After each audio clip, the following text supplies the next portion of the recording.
Alcione Santana, sou professora de Biologia do 112, da Ceilândia. E assim, já há alguns anos a gente desenvolve um trabalho sobre evolução e criação, que faz parte do conteúdo do terceiro ano, do ensino médio, só que eu gostaria de trabalhar de uma forma diferente.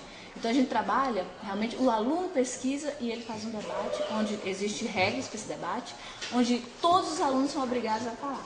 Então é nessa hora que surgem assim, alunos que nunca abriram a boca, que surpreendem. Isso é o melhor do debate. E eles trazem não só informações, como opiniões também, e tentam buscar em todos os lugares, nos livros, até na Bíblia, vários alunos com a Bíblia na mão, isso é muito interessante, sabendo realmente o surgimento da Terra de acordo com a lei de Deus, né?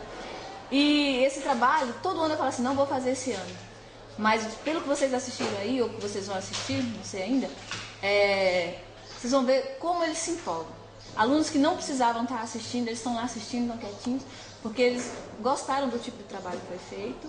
E isso me faz sempre estar melhorando esse tipo de trabalho para que seja apresentado dessa forma. Beleza. Esse ano a gente abriu a sessão porque aumentou uma pessoa convidada do terceiro C e uma pessoa convidada do terceiro A foram se destacar. Do lado da criação, Jonathan. Do lado da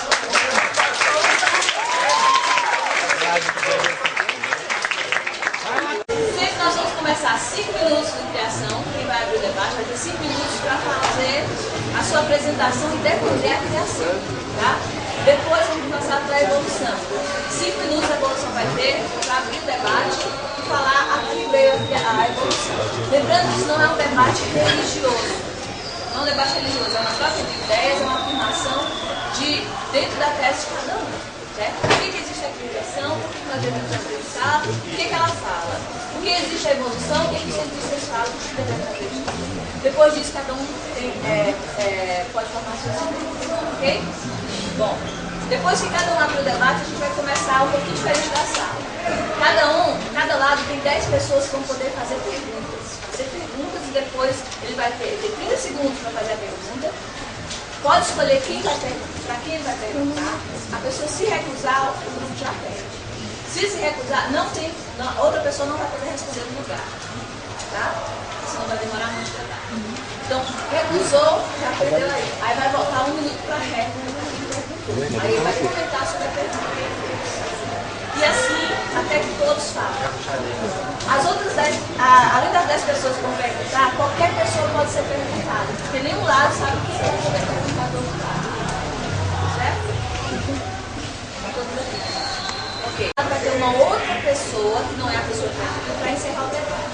Essa pessoa terá 5 minutos para encerrar. Para falar quais foram as falhas do oponente, quais foram os seus pontos fortes e defender a sua tese. Ok?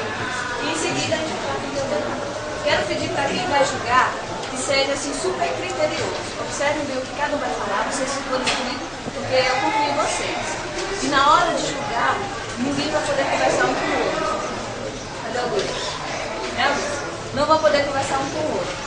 Tá? Vocês vão colocar escondidinho ali, essa bota secreta, exatamente o que vocês acharam, quem foi melhor, quem debateu melhor. Alguma dúvida? Sim?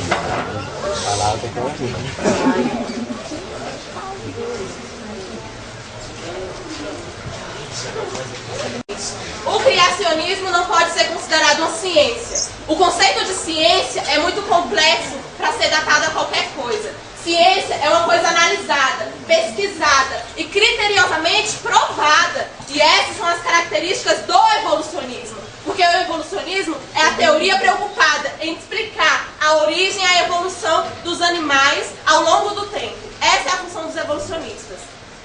E o evolucionismo, como toda ciência, tem erros, tem os seus tropeços. E mesmo assim, ele se autocorrige, levanta a própria poeira e sacode. Sabe por quê? Como diz Einstein, a ciência pode ser primitiva, pode ser infantil, mas ela é a coisa mais preciosa que nós temos, então deve ser valorizada. Há 2009 anos atrás, era comum e até compreensível uma pessoa acreditar numa coisa como criacionismo. Mas hoje, em pleno século XXI, você acreditar numa coisa como criacionismo, tendo toda a tecnologia que hoje nós temos, tendo todo o conhecimento e a instrução que nós temos, é uma coisa praticamente absurda. absurda, praticamente absurda. Sabe por quê? Porque o criacionismo, a sua principal característica é acreditar no que está escrito na Bíblia. Tem um contexto histórico totalmente sem escrúpulos, sem base, sem estudos e sem pesquisas. Não tem nada disso, ok? E hoje eu tenho certeza que muita gente vai bater na mesma tecla. O homem veio do macaco, o universo surgiu do nada. Sabe por que as pessoas vão fazer isso? Essas pessoas são prova viva de que o criacionismo elabora mitos em cima do evolucionismo, desvalorizando o trabalho de pessoas que estudaram, que passaram anos e dedicaram a sua vida para estudar o evolucionismo e elaborar teorias que hoje são desvalorizadas pelo criacionismo. Certo? E como vocês não podem criticar uma coisa que vocês não conhecem, eu vou falar um pouco do evolucionismo. O evolucionismo, ele tem evidências, e as principais evidências são anatomia e embriologia comparada. O que é isso? Através da formação dos ossos, dos músculos e dos nervos embrionários, você vai poder avaliar e descobrir o grau de parentesco mais próximo entre as espécies. Outra evidência, e evidência forte, é as semelhanças bioquímicas de DNA e cadeia de aminoácidos. Um exemplo desse é que o homem e o chimpanzé têm apenas 2,6% de diferença nessas cadeias. Pesquisas e estudos provam isso. Outra semelhança, outra evidência, são os órgãos vestigiais. O que é isso? São órgãos que têm pouca ou nenhuma função no nosso organismo. Um exemplo disso é o apêndice. Não só no nosso organismo, mas em muitos organismos dos animais. O apêndice, ele não tem nenhuma função no nosso organismo. Nenhuma função. E para que ele serve? O que aconteceu? Através da evolução, o organismo ele adotou um modo de vida diferente do que ele tinha antes. Então, alguns órgãos passaram a ser inutilizados, como o apêndice. Outro exemplo clássico são os fósseis. O que são os fósseis? Eles são a prova viva. Através deles, a prova real de que realmente aconteceram. Por exemplo, através da meia-vida, da desagregação de muitas substâncias, não apenas do carbono 14, é possível identificar a idade dos fósseis e, através deste, por sua vez, encontrar a idade da Terra e de outras coisas. A idade que a Bíblia fala que a Terra tem é 6.000 anos, mas, na verdade, a Terra tem 4,5 bilhões de anos. O fóssil mais encontrado é de 5 milhões de anos. Eu quero que agora vocês observem a complexidade do seu corpo e pensem quanto tempo seria necessário para fazer tamanha perfeição. Vocês vão falar em um dia. A gente do evolucionismo fala milhões e milhões de anos. Sabe por quê? Aí você pega e fala, mas Deus é perfeito, ele não vai precisar de tanto tempo para fazer um organismo. Mas Deus não é perfeito, porque a prova de que ele não é perfeito é a sua própria existência. A sua própria existência prova que Deus é imperfeito, que ele não é perfeito. Porque se eu fosse perfeito, eu ia criar uma coisa perfeita. E o evolucionismo, ele tem isso como base, explicar, evidenciar e falar tudo que o criacionismo não faz. O criacionismo simplesmente aceita o que está escrito na Bíblia. Vocês aceitam o que está escrito na Bíblia e aceitam aquilo ali como verdade. Não tem pesquisas, nem provas, não tem nada. E a gente tem. Muita gente vai bater nessa tecla e falar que não temos. Que todas as evidências, como os fósseis, tudo isso tem uma coisa errada, mas não tem. O evolucionismo é a coisa real de que existe.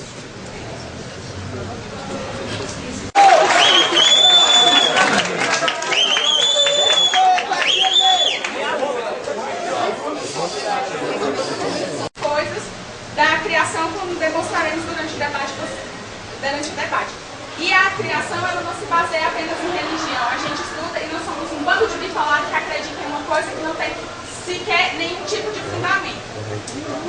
A evolução, sim, tem os seus erros e vamos dizer que dizem que a gente é irracional porque acredita em Deus e não tem prova dele.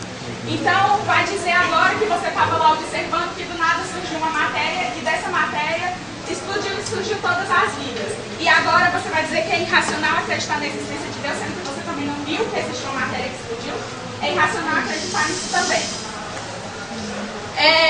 Nós temos aqui algumas coisas que a evolução usa para explicar que é a seleção natural. Nós encontramos certos autores que dizem que a seleção natural não é exatamente como é na teoria de Darwin. Porque nós temos a teoria de Mendel, que tudo e qualquer tipo de modificação que seja feita em um ser tem a ver com a sua genética e não com evolução nenhuma.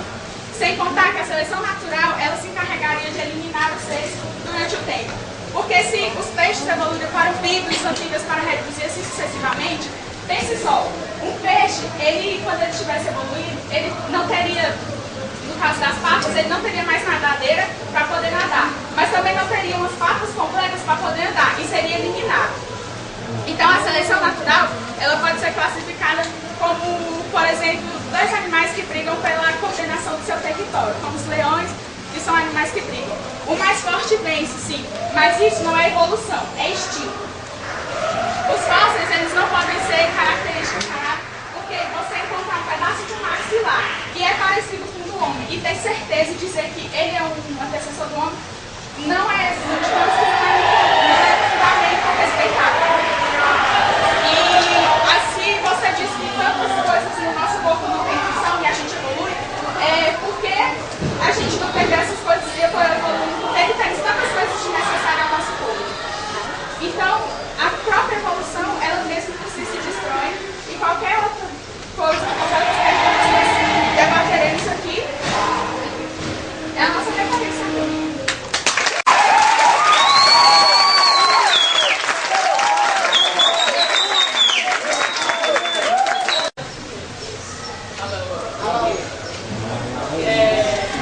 Segundo a teoria da evolução, ocorreu o Big Bang. Onde veio essa matéria para poder ter acontecido essa explosão?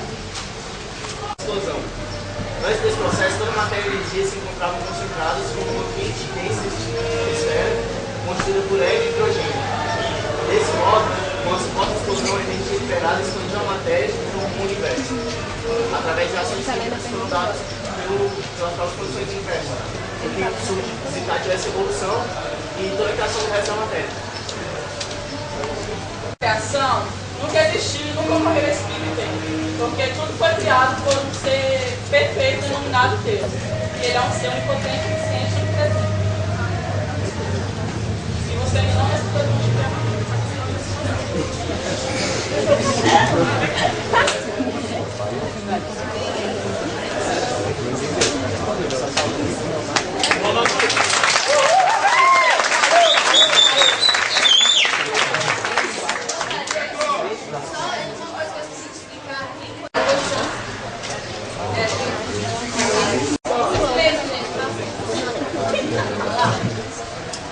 O que a Bíblia diz a respeito da radiação cósmica que circunda o universo desde a sua criação?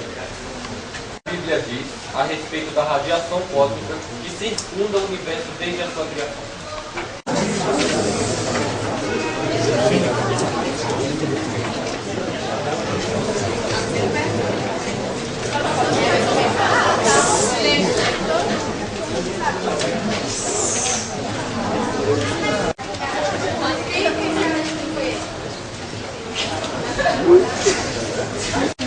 Tá, e onde tem esses fósseis?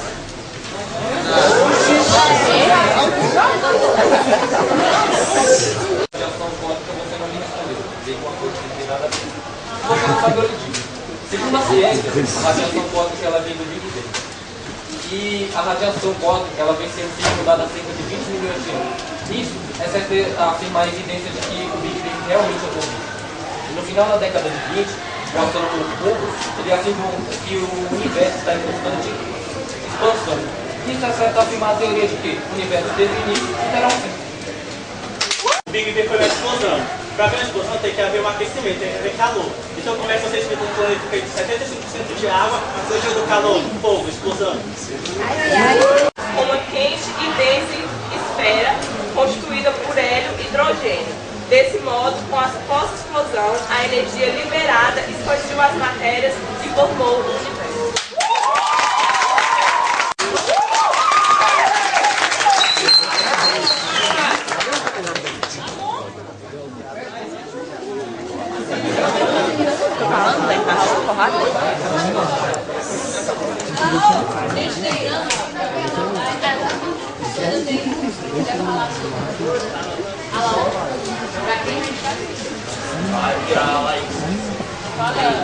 Eu queria saber como é que a teoria do criacionista de vocês explica as relações filogenéticas de vocês.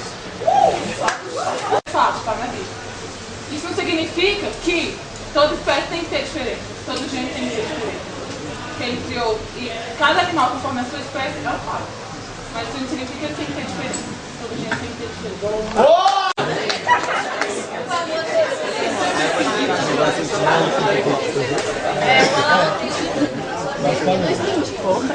Basicamente, para quem não sabe, que relações filogenéticas são as aparências genéticas entre seres. Você disse que Deus criou os animais, cada um como sua espécie, mas eles não precisam ter diferença. Mas as relações filogenéticas eles são parecidos, eles têm diferenças, sim, todos os animais têm diferenças. Essas relações simplesmente provam que os animais são diferentes, todos os seres são diferentes, não porque foram criados diferentes, e sim porque evoluíram e se tornaram diferentes com o tempo. Diferente do que você disse, todos os seres são diferentes. Como é que você pode dizer que ele criou os animais, cada um já com sua espécie, mas eles não têm diferença? Então são todos iguais? Eles foram evoluindo a partir de um ser unicelular. Para perguntar. Vou perguntar para ela ali, ó. Como você me explica de um ser? É aqui. Professor, Explica de um ser unicelular ter surgido homem, mulher e toda a biodiversidade existente no nosso ecossistema. Como você me explica isso?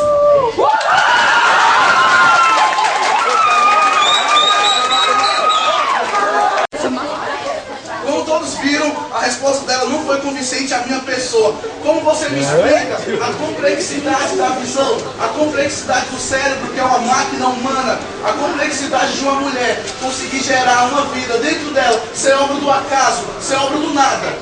Ninguém consegue explicar isso. Ou seja, a própria ciência não anula a existência de um Deus, anula a existência de um Deus mágico, anula a existência de um Deus arquiteto, que pode ter planejado tudo. Isso é obra do acaso? Uma mulher conseguir dar à luz um filho, o seu organismo ser perfeito como ele é, ser obra do nada, ser obra de uma evolução, de mutações. E sim, tem um Deus grande, um Deus poderoso e um mentor que criou tudo isso que nós temos hoje existente no mundo.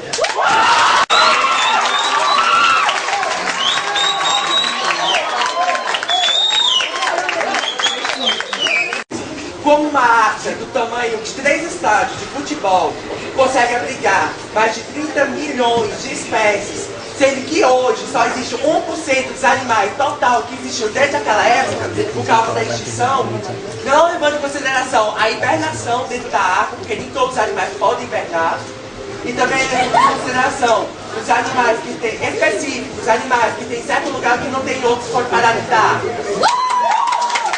Pela implantação de um estudo científico para migrar. Alguns podem objetar sobre a invocação de atividade sobrenatural, mas essa é inerente em toda a história do dilúvio. Atividades sobrenaturais não implicam necessariamente violação de leis naturais. Você pode observar que as ilhas possuem uma variedade muito menor de seres. Obrigada,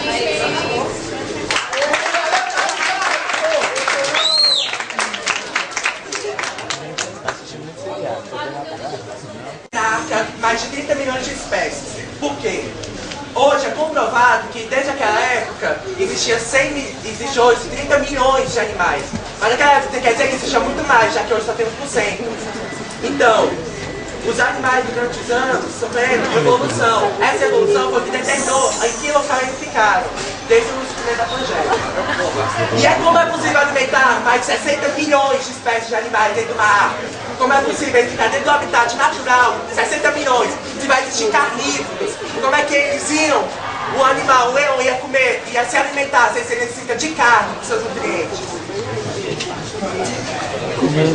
como eles conseguiram sobreviver seu habitat? Como o urso polar que necessita de frio, ele ficou dentro da arca? Me expliquem. E tudo isso é a base da evolução. Por quê? O urso polar, ele não foi pra lá nadando, chegou lá. Obrigada, encontraram fósseis de um pássaro de muito tempo atrás. E ele é igual ao fóssil de um pássaro de agora, de hoje. Segundo a teoria da evolução de vocês, tudo se evolui. Porque, como você me explica, o fato desse pássaro não ter evoluído durante esse tanto tempo que ele ficou? Necessidade para se adaptar a algo, não esse tipo de evolução. Ninguém nasce apenas para evoluir. A necessidade de um ambiente de adaptação, um ambiente não necessariamente faz evoluir. Ou seja, um peixe não vai precisar de algo que ele não vai utilizar. Por exemplo, os peixes que vivem no fundo do mar totalmente escuro não vão precisar do sol. Então,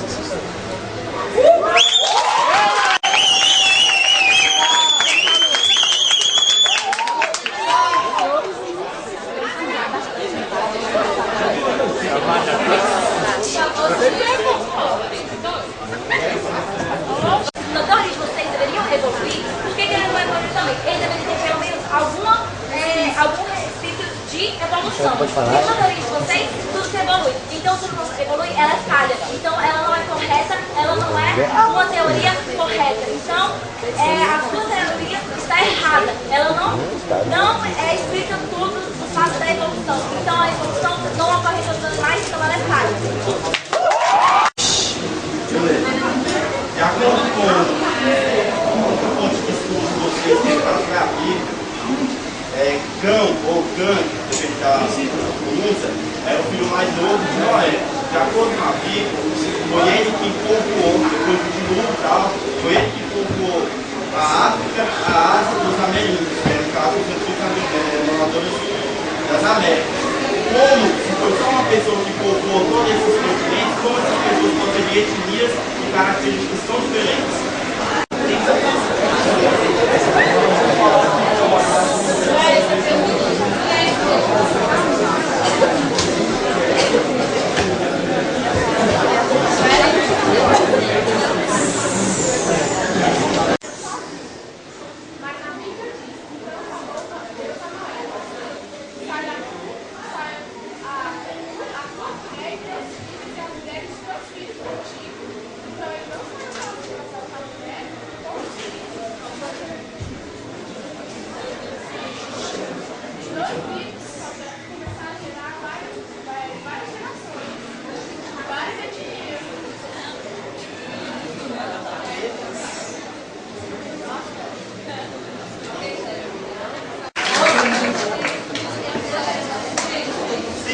Ela me disse então que quem povoou foram ele e os filhos dele. Mesmo assim, sendo filho dele, são descendentes dele, então ele tem as características dele.